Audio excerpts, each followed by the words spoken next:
Hi, this is Bob Shaw, Florida Homes Paradise Real Estate International.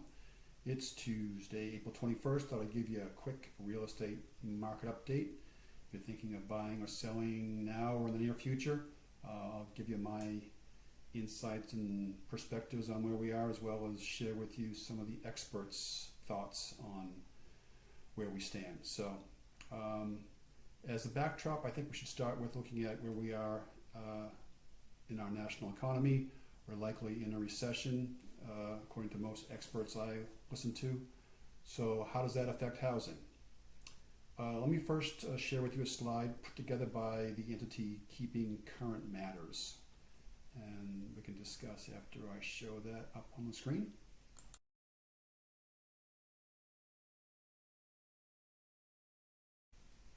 So as you can see, they looked at 5 recessions over the last 40 years. And during and after 3 of these recessions, home prices actually appreciated. There was a small dip after a recession in 1991, but the major anomaly of all these is the 2008 financial crisis.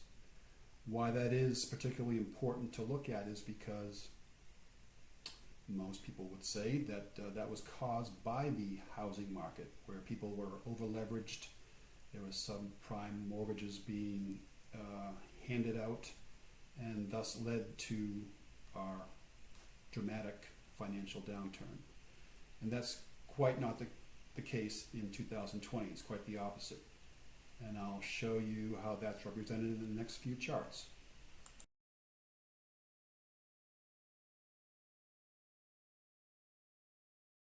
So the first of 2 charts that were shown illustrates home price appreciation leading up to the financial crisis of 2008 and the one today in 2020. And as you can see, there's a marked difference in the 2 scenarios, where prior to 2008, home prices were going up 8, 10, 11% per year. They actually peaked around early 2006. Compare that to the last few years, 2016, 17, 18, 19. We've been steady, about 4 to 5%, which is a healthy rate of appreciation. The second chart that you saw was a look at how much equity people have in their homes today.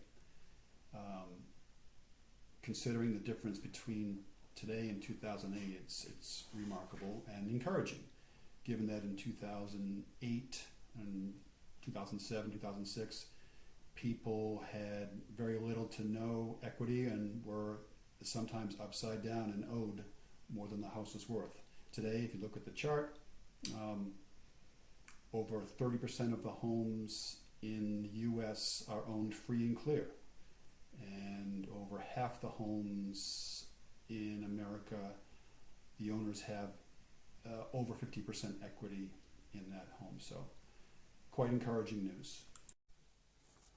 So in comparing the financial crises of 2008 and 2020 and the effects on housing, I think so far the differences are quite stark and different. In 2008, people were over leveraged. There was an unhealthy amount of home appreciation. And in 2020, leading up to that, we've had a steady growth rate of home prices, and people have a good amount of equity in their homes. So there are other important metrics to consider, including what's called absorption rate, or months of housing supply. So the next slide I'll show you will illustrate where we stand on a national level. So the last slide took a look at months of inventory of homes for sale on a national level. And as you can see, that number has decreased precipitously over the last decade or so. I mean, in 2008, it was about 11 months worth of housing supply, where today, 3 to 4 months of housing supply.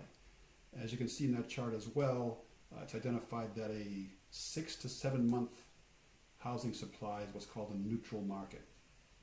Anything above that, 8, 9 months, is considered a buyer's market where there's an overabundance of supply. Anything below that, below 6, is a seller's market. There's more demand than supply. So that's what it looks like on a national level.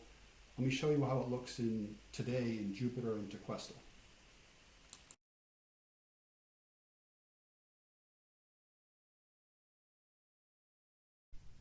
So as you can see, Jupiter and Tequesta's months of inventory is below 4%, which mirrors what's happening on a national level. In a normal market, normal economy, that would certainly equal a very strong seller's market. However, we are not there, obviously.